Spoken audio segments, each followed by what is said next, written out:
Hello everyone, welcome to new video. आज के इस वीडियो में हम लोग समीकरण हल करना सीखेंगे। तो जिसमें देखिए पहला सवाल है 3x माइनस 5 इजकल टू 4 लिखा हुआ है। इसमें आपको क्या करना है, यक्स का मान निकालना है। तो ऐसे प्रश्न कैसे सॉल्व होते हैं ध्यान से समझिएगा। यहाँ पर देखिए 3x लिखा है तो आप 3x इस तरह से लिखिएगा। इसके बाद बराबर का चिन्ह लगाइएगा। बराबर के इधर में देखिए 4 लिखा है। अब -5 को अगर हम लोग बराबर के इधर लाएंगे तो कोई भी चीज़ अगर इधर माइनस में है बराबर के इधर आएगा तो प्लस में हो जाएगा। तो -5 इधर आएगा तो क्या हो जाएगा, +5 हो जाएगा। अब यहाँ पर 3x है तो 3x लिखिए। 4 और 5 जोड़ोगे कितना हो जाएगा, 9 हो जाएगा। अब 3 जो है x के साथ क्या है, गुणे में है। तो जब भी कोई चीज़ इधर देखिए गुणे में हो बराबर के इधर लाओगे तो क्या होगा, भाग होगा।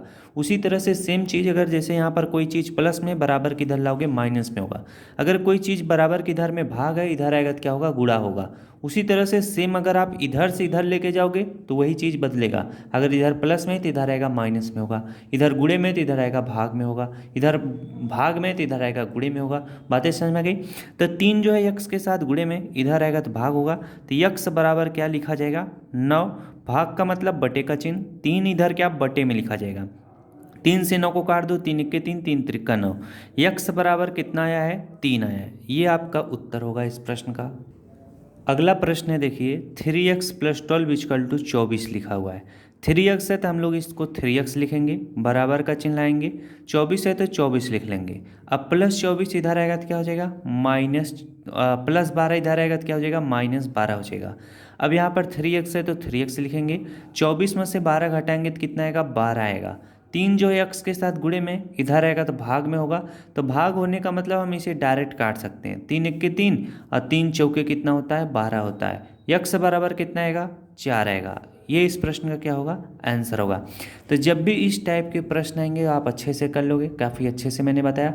अब प्रश्न को थोड़ा चेंज करते हैं। अब प्रश्न को थोड़ा सा चेंज किए, ध्यान देना।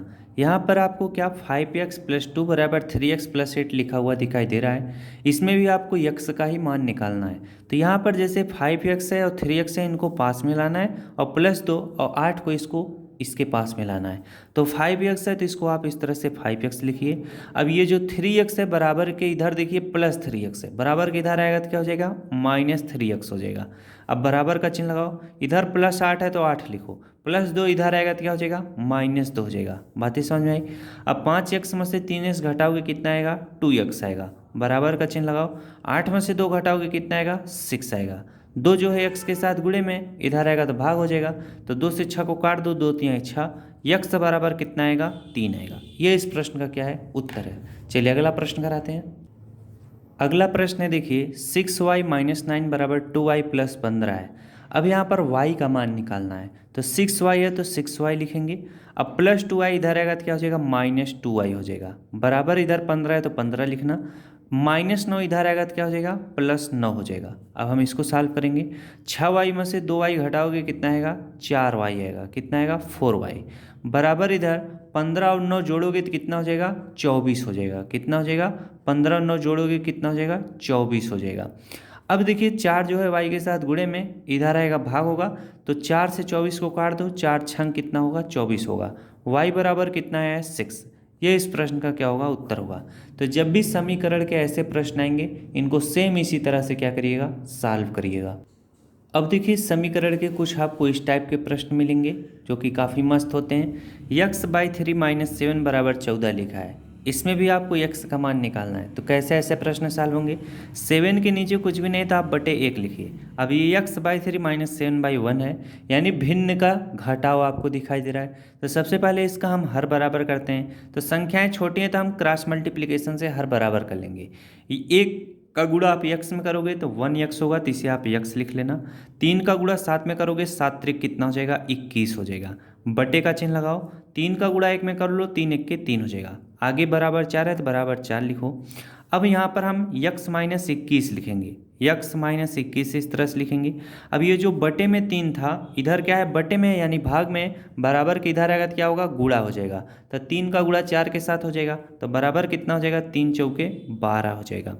अब यक्स बराबर कितना हो जाएगा, 12 है तो 12 लिखो, -21 इधर आएगा तो क्या हो जाएगा, +21 हो जाएगा। अब हम क्या करेंगे, जोड़ लेंगे, 12 21 जोड़ो, 2 1 कितना होगा, 3 होगा, और 2 1 कितना होगा, 3 होगा, यानी यक्स का मान कितना आया है, 33 यानी 33 आया है। उसी तरह से हम इस प्रश्न को भी सॉल्व करेंगे। x/2 + x/3 बराबर 10 लिखा हुआ है। हम क्या करेंगे, हर बराबर नहीं है तो हर बराबर कर लेंगे, संख्याएं छोटी हैं तो क्रॉस मल्टीप्लिकेशन करेंगे। 3 का गुणा x में करोगे कितना होगा, 3x होगा। 2 का गुणा x में करोगे कितना होगा, 2x होगा। अब 2 का गुणा 3 में कर लो, 2 3 कितना होगा, 6 होगा। बराबर 10 है तो बराबर 10 लिख लो। अब 6 इधर बटे में है, इधर आएगा तो गुणा हो जाएगा, तो 3x और 2x जोड़ोगे कितना होगा, 3 2 कितना हो जाएगा, 5x हो जाएगा। तो यहाँ पर हम 5x लिख लेंगे। बराबर 6 का गुणा 10 में करोगे, 10 6 कितना होगा, 60 होगा। 5x के साथ गुणे में इधर आएगा भाग होगा, यानी 5 से 60 को काट दो, कितना हो जाएगा, 5 बराबर में कितना होता है, 60 होता है, यानी 12 पंचे 60। यक्स बराबर कितना हो जाएगा, 12 हो जाएगा। ये इस प्रश्न का क्या होगा, उत्तर होगा। तो जब भी आपको तरीका पता रहेगा कौन सा सवाल कैसे लगाना है, आप फटाफट से लगाते जाओगे। अब चलिए एक दो सवाल और आपको बताते हैं। इस वीडियो के ये दो आखिरी प्रश्न हैं, ध्यान से समझिएगा। x/3 + 2x है, इसके नीचे कुछ भी नहीं था, बटे 1 लिखिए। अब ये भिन्न का जोड़ बन गया है। 1 का गुणा x में करोगे तो 1x होगा, तो उसे आप x लिखना। 3 का गुणा 2 में करोगे, 3 दूना कितना होगा, 6x होगा। बराबर 3 का गुणा 1 में कर लोगे तो 3 1 के 3 हो जाएगा। अब इधर बटे में 3 रहेगा तो इधर आएगा क्या होगा, गुणा होगा। तो 14 का गुणा 3 में कर लो, तो 14 14 14 28 14 3 कितना होगा, 42 हो जाएगा। अब हम क्या करेंगे, 6x और x जोड़ेंगे, कितना हो जाएगा, 7x हो जाएगा।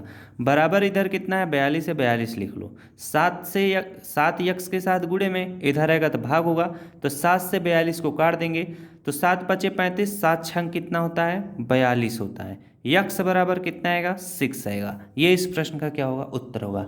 जब आप सवाल काफ़ी ज़्यादा लगाओगे, प्रैक्टिस आपकी हो जाएगी ना, तब आप चाहो तो यही सवाल एक लाइन में लगा लोगे। जैसे मैं स्टेप बढ़ा देता हूँ आपको समझाने के लिए, वो सारे स्टेप आपको करने हैं अगर नंबर आपको पाने हैं तो। ये जो अब अभी 3 का गुणा 1 में हमने किया, 3 1 के 3, डायरेक्ट 14 से गुणा करके 42 लिख दिया, इस तरह से ना करके आपको क्या, बटे का चिन्ह लगाकर 3 1 के 3 करना होगा, जैसे ऊपर सवाल समझाया था। चलिए, यहाँ नीचे पेज कम पड़ रहा था इसलिए मैंने डायरेक्ट समझाने का प्रयास किया। अब हम क्या करेंगे, इधर भी हर बराबर नहीं है तो 6 का गुणा 3 में करेंगे, 6 3 कितना हो जाएगा, 18x हो जाएगा। 4 का गुणा x में करेंगे, 4x हो जाएगा। अब यहाँ पर देखो, 4 का गुणा 6 में कर लेंगे, 4 6 24 हो जाएगा। बराबर क्या है, 22 है, तो 22 लिख लो इस तरह से। अब यहाँ पर 18x और 4x से जोड़ लो, तो 18 और 4 कितना होता है, 22 होता है। तो यहाँ पर इस तरह से 22x हो जाएगा। 24 जो है 22 के साथ गुणे में होगा, तो जब भी इस तरह का गुणा आए बड़ी बड़ी संख्याओं का, तो आप गुणा ना करके इस तरह से लिख लीजिएगा। 24 का गुणा 22 के साथ होगा, तो 22 गुणे इस तरह से 24 लिख लीजिएगा। अब देखिए 22 जो है यक्स के साथ गुणे में इधर आएगा तो भाग होगा, तब 22 से 22 कट जाएगा, यक्स बराबर कितना बचेगा, 24 बचेगा। ये इस प्रश्न का क्या होगा, उत्तर होगा। ये छोटी छोटी ट्रिक सीखे रहोगे, काफ़ी मजा आएगा। तो मिला जाए नेक्स्ट क्लास में। आशा करता हूँ मेरे द्वारा बताया गया 8 प्रश्न आपको अच्छे से समझ में आया होगा। इससे संबंधित जितना भी प्रश्न पूछेगा आप आराम से कर लोगे। तो मिलते हैं नेक्स्ट क्लास में। इतनी देर तक बने रहने के लिए आप सभी लोगों का बहुत बहुत धन्यवाद।